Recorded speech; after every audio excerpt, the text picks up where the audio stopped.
কোচবিহারে ভয়াবহ গাড়ি দুর্ঘটনায় মৃত্যু হয়েছে 4 জনের। বরাত জোরে বেঁচেছেন একমাত্র মহিলা যাত্রী। সোমবার গভীর রাতে কোচবিহারের চিলকারহাট সংলগ্ন এলাকায় ভয়াবহ ওই পথ দুর্ঘটনা হয়েছে। পথ দুর্ঘটনায় মৃতদের নাম ধনঞ্জয় বর্মন, অমিত দাস, সঞ্জয় দাস, পার্থ দাস। পুলিশ সূত্রে জানা গিয়েছে তারা দেওয়াননহাট মোয়ামারি এলাকার বাসিন্দা। জানা গিয়েছে মৃতরা প্রত্যেকেই সম্পর্কে কাকাতুতো ভাই।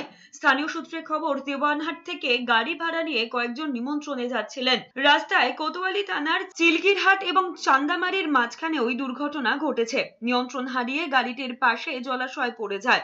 মৃতদের মধ্যে ধনঞ্জয় বর্মন গাড়ির চালক ছিলেন। তার বাড়ি দেওয়ানহাট এলাকায়। ওই 4 চাকা গাড়িতে চালক সহ মোট 5 জন ছিলেন, যাদের মধ্যে 4 জন পুরুষ এবং 1 জন মহিলা ছিলেন। তার পরিচয় জানার চেষ্টা করছে পুলিশ।